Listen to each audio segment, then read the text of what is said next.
ฮัลโหลเราก็เปิดภาพวันนี้ก็มาอยู่ทางเพื่อนเนาะไปครับอ้ายก่อนไปหาอ้ายบ่น้องพี่น้องเนาะเปิดภาพวันนี้กับแม่น้องบีกับมาอยู่ทางเพื่อนนั่นแม่ตุ้ยคือเก่าพี่น้องเลยกับมาน้องทรายว่าจันพี่น้องเลยมาแต่เมืองไทยเนาะกำลังมาฮอดพี่น้องเลย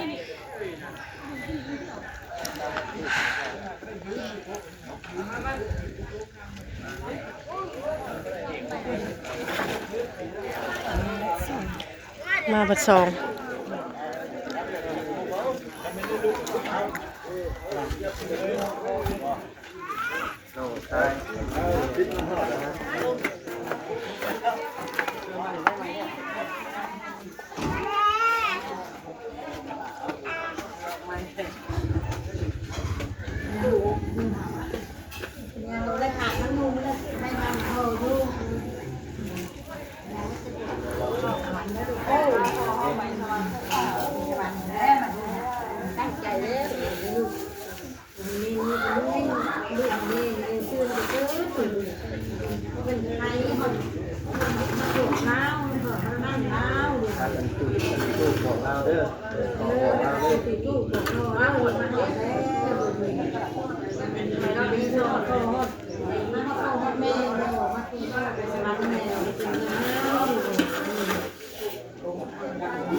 บวชเล่าแล้วบวชเล่าแล้วเห็นเลยจะว่ามันพูดว่านั่นพอปากน้ำไหลแล้วปากนี่นั่น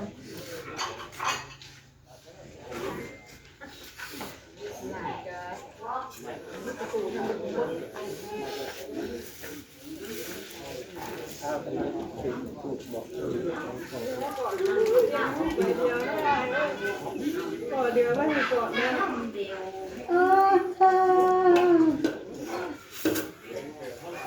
พอแล้วจะข้ามมาไล่จะ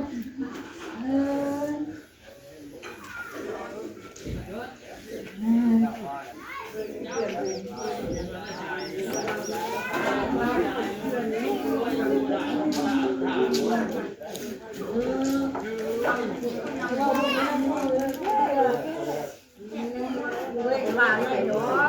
ว่าได้ลูก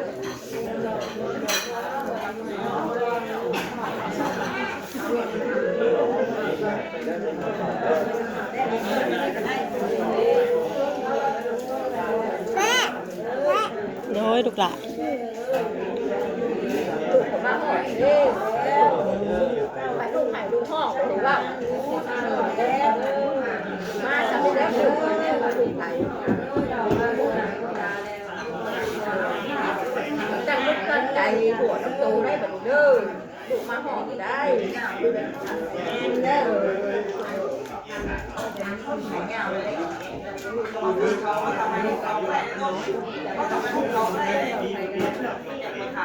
แล้วแต่เขาดูเรื่องกันยังไม่เห็นแล้วอยู่ไหนเ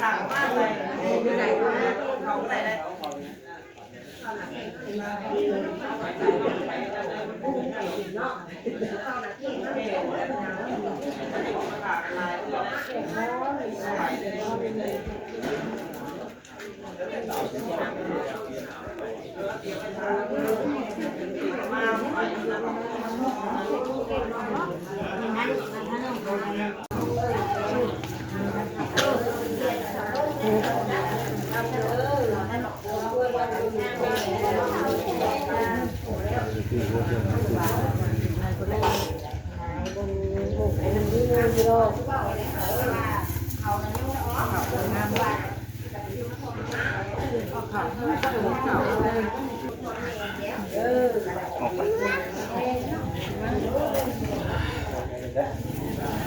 ป้าไง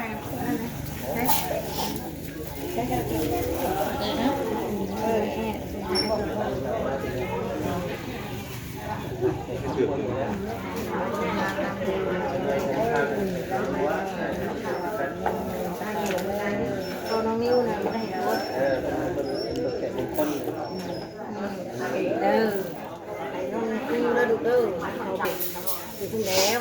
ช้แต่นี้สุภาพไปบอกเป็นว่าคืนเราเหลือใช้สุภาพได้นั่งตุยได้นั่งเปิดปริมาณคนรอดโอ้แล้วพอลูกอมก็ได้เนาะเที่ยวว่าไง ใกล้เคียงและส่วนลายกองใบตาบอกเป็นเขา มาเบิ่งทางครัวเฮ็ดอยู่เฮ็ดกินบัดนี้พี่น้องเอ้ยไก่สิฮอดเที่ยงแล้วเนาะพี่น้องเนาะจัดเตรียมของอยู่ของกินใหม่ต้อนรับแขกคนกำลังจะเริ่มมาส่งสการพอแขกมื้อนี้เนาะพี่น้องมื้อนี้ก็จะเป็นมื้อส่งสการมื้อสุดท้ายแล้วพี่น้องเอ้ยที่เพิ่นจะได้อยู่กับลูกกับหลาน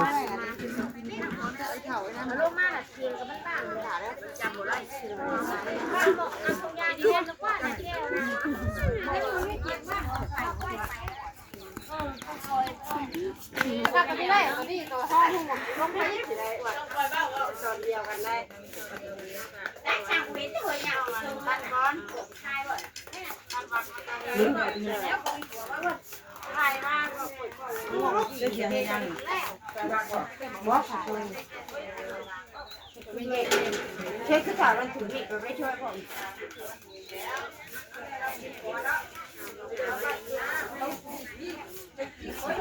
พี่น้องมาเบิ่งทางนี้กันเป็นแบบทางเห็ดทางลาบทางก้อยเนาะพี่น้องเนาะทางนี้เนาะยังดอกหึ ใช่เพื่อเอาพริกใช่ไหมแล้วก็ใช้ขาเนาะขาบุมีเลยจุ บ่ให้อยู่เห็ดกินกับฮอนแดดซ้ำ มันมีกระตุกใหญ่นึงมันขอบเลยอันนี้ใหญ่มันขอบไปโตเป็นตัวใหญ่นะมันขอบไปสิ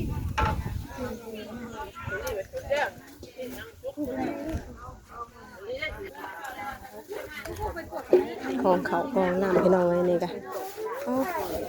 จังมียังดอกฮะเจ้ายังกินนม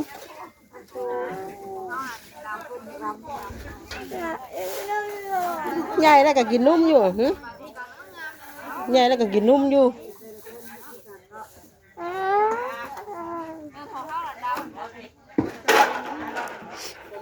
ยังขวบกับขวบเพิ่มบ่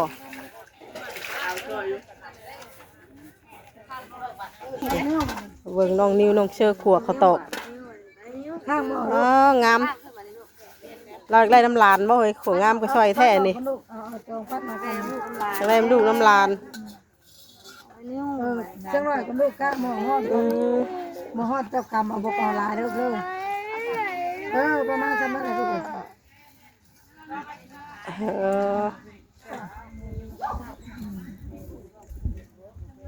ฮอดใส่ ทำความสะอาดให้บ่ต้องคัดใส่รถ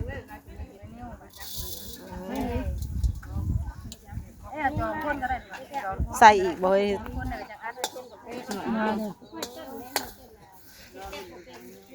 ใคร อัพได้ไหมลูก เซอร์ดินขวดอะไรเซอร์ดินน่ะ แล้ว ร้อยเลย ทั้งเชิงเงินได้แหละนี่คงดูพี่น้อย อ้าว นี่ใส่เตาตัวนั้นใช่ไหม ท่านได้ขึ้นกันดิเด้ตบแตบอยู่ ก็ได้เลย ใส่ได้ นี่ ตบแตบใส่ดิ จะพาลูกของนี่งามอยู่บนสีเป็ดโอ้สีรักของเราอ่ะจะไปโอ้ไปไปน้ำไปหาดิไก่กับน้ำมาเด้อแหละ เข้าเอาป่ะ เอา เรานั่นคืออย่างในตามใจหักจกให้ตลอดยาแม่หักบ่ได้แบบนั้นนะจกให้ลานตลอดลานคอได้ให้หักเบ้ายาแม่นิ้วยาแม่นิ้วหักลานคอได้ให้ขอแขกโอ้ยเราดีรอได้กำนองนิ้วนี่หนึ่งเขามาลูกมาเบิ่งแม่สิไปย่อเข่ามาใช่ไหมลงมามาอย่างว่าบ่ได้เห็นฮอดเวียกซอยหมู่อยู่ตีแอบ งามอยู่ งามไปดินี่ดิงามคือคนขวดเลย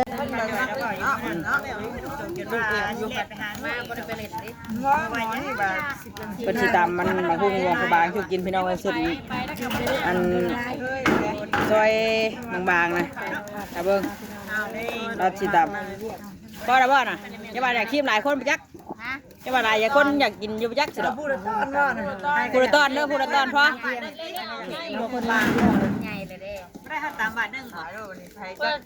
เดี๋ยวรอถ่ายแล้วตามมาก่อน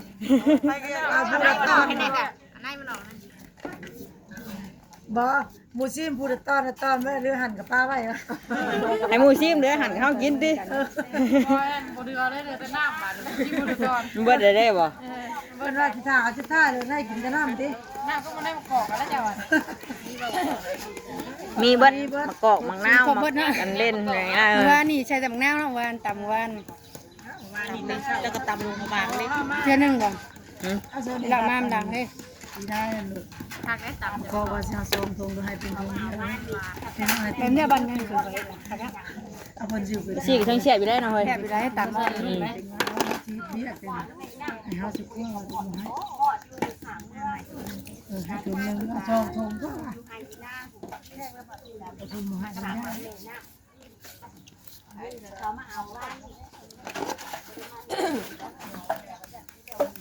แดงด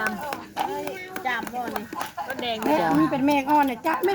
มาดวงก็แดงดำนี่ตัวนี้ละยังว่ามันกดเลยแดงมากสบายดีตั้งมาหุ้ง ตัวเจ้าสวัสดีได้ยังไม่ก็ได้นะ บอก เอ้ยมือกอกกันเนาะ คือก็เลยว่านี่ไง สบายดีไหมสบายดีไหมสบายดีเนาะคุณอะไรมาเลยผู้เดี๋ยวลองมึงพี่น้องไปถ้าลองมึงตำผบางแล้วก่อนเนาะเลย กำลังอะไรที่ตำมันมาหุ้งวงกระบาลเรื่อง เดี๋ยวถ้าเบิ่งก่อนว่ามันจะออกมาหน้าตาเสียบคือตำมะฮุ่งเฮานี่บ่เนาะ ได้กินก็นึ่งเฮาก็ได้ เคยกินแต่เคยเห็นอยู่ เคยเห็นอยู่บ่เคยกินเนาะ แต่บ่เคยกิน บ่เคยเห็นนะ ตำช่วง เที่ เที่ยง ทาง เที่ยง ดูทางโรงพยาบาลเพิ่นไปตำแบบนี้เพิ่น ยัง เนาะ ว่าเนาะ แต่บ้านเฮานี่สิยำแบบนี้ ยำได้ก็ได้เติมพี่น้องกัน แต่ก็ซ้ำบักง่ายติเอายำไว้เตรียมไว้เนาะกะเกียมไว้แล้วก็สิเป็นพุ่นแหละช่วงเที่ยง มันตอนเจ้าพวก ขัวชิ้นขัวไข่ก็ขัวไว้เรียบร้อยเนาะทางนั้นก็ทางเป็น ใส่ในบา มีครบ แกงเนาะนี่ไม่กลัวกับแบ่งส่วนกันทางนี้ เจ้ามือตำแหน่ง ฝากไว้กินนี่เราเพื่อนเราจุกในยุค เอาสาดมาอีกพวก วิญญาณว่ามีผู้ให้บุญชิ้นนี้ว่า ก็จะไป ลงมือนะบ่ เด็กวัว ลงมือเลย สีมือตำหงพี่น้องเลยนี่สิบหงใช่ไฟจองอ่ะ วางเด้อไปเลยสบันดีๆว่าอยาก ไปห่อนดวงวางมาดิ อยากวางว่าไงก็ได้ พี่น้องนี่เครื่องเคียงกันเต็มกระซ้ำหนึ่ง แสบแล้วเนาะชอบเป็นน้ำเชฟมาเชฟอันนี้ชอบปกติเขากายต้องการเชฟนี่อยู่แล้วนี่สิสติ ท่านใดก็ทำแต่ละไปงานใดก็เนาะ ไปทางใดกันอันนี้ของคู่อันกับเชฟน่ะ มันล้วนเลย มันหวานมันนะกระเพาะมือเป็นกระเพาะอะไรล้วนไม่ได้ซิม วันนี้ซิมเลยซิมสลายอยู่ปลาจอยได้ซิม เข้าใจมากหวานเนาะ ได้ตัวนี้แล้วหกแรกชิรอกละซิมแล้วใส่อาหารบ่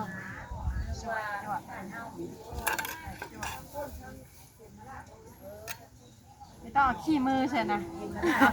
ใส่เลยจังแซ่บใส่เบิดนี่แหละขี้มือไม่ต้องใส่เอาขี้เล็บใส่ก็พอตามยังก่อนนี่นะตามลงเข้าบางตามลงเข้าบางเอ็กซิสอยู่ขี้มืออ่ะ กินมาแสบกับบ้านนี่เลยก็ว่า บางทีเห็นมีแต่คนนั่งรอ ใช่สมุนแม่บอลยำเดือดนี่รุ่นเพิ่นแน่รุ่นน้ำมันสมุนยำเดือดอ่ะ เอาจองมาไม่เคยอยากแล้ว เอาแนวมาให้มาได้เฮ็ดนี่ได้ ม่วงก็ได้บ่ม่วงก็ได้ยังก็ได้มาใส่บ่อจอง จักเรายังไปหาอยู่ปัญญาไปหาบ่แม่นบ่ล่ะ บ่ห่าน ย่อยเอาว่าจอคือลุงปุดปิดเด้อกันแล้วไปไปหาหาเอ้ยเดี๋ยวปัญญาไปหาสิปัญญาไปหายังเราสูตรขาดไม่ได้พี่น้อง นี่เด้อเฮ้ยเทสนี่คือเก่าโยกคน พร้อมทุกคนเก็บเสร็จจองได้แทนบ่ประเด็นเลย แม่นอยู่ มาส่งให้เพิ่น มาชงบ่คือมาขาย ของเซฟ เอาละช่างชะบุญเอาเงินให้เราละมูทั้งหลังหั่นแหละ เราบ่ได้โอ้ยนี่ทำนี่ แบบนี้บ่ บ่วงก็ได้มั้ยจองได้ บ่วงเบี้ยงบ่มีบ่ใช่เฮ้ย คันนี้มันเศร้าสวยจังสั่งก็ได้แล้วมาส่งให้เฮาบ่เนี่ยไปได้เอา น่าสิมาตึ๊ดจุ่ม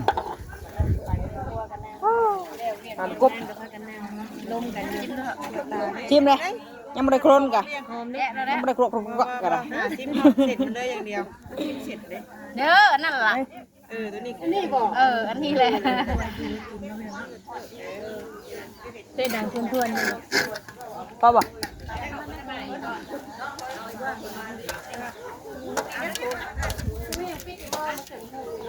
เอา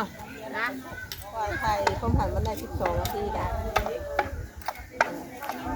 ตำมึงครับตำลงมาบางนะ ก็ใจซิม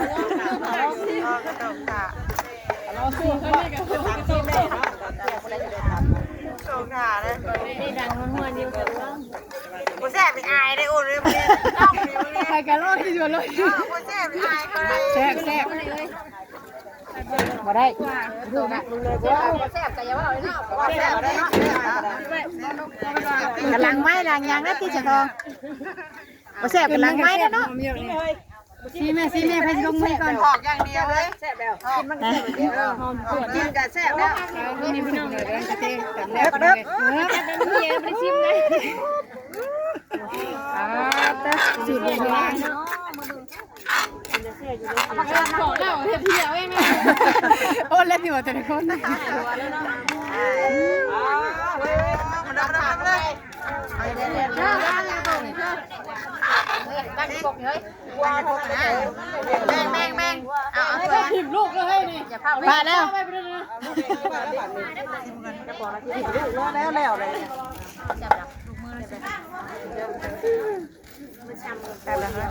อ่าน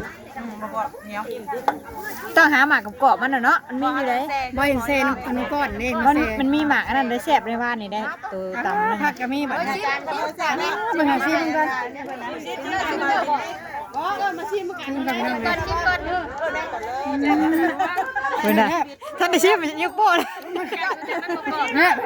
เสียดายแล้วมันประกอบเทน้ำก้อนอย่างเดียวแซ่ประกอบเนาะ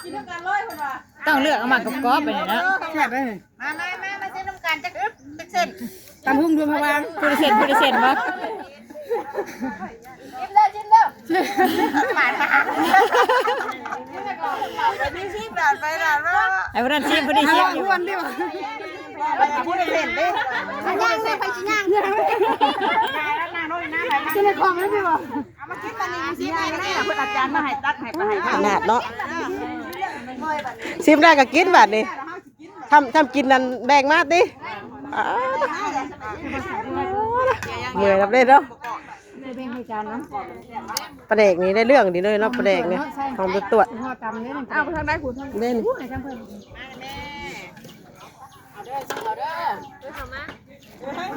นักเรียนอยู่หน่อยก็เพื่อนอีกนะ กับใจ มาปันแบ่งปันกันกินกันซื้น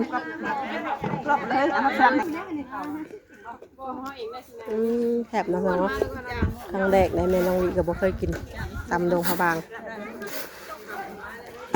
แซ่บ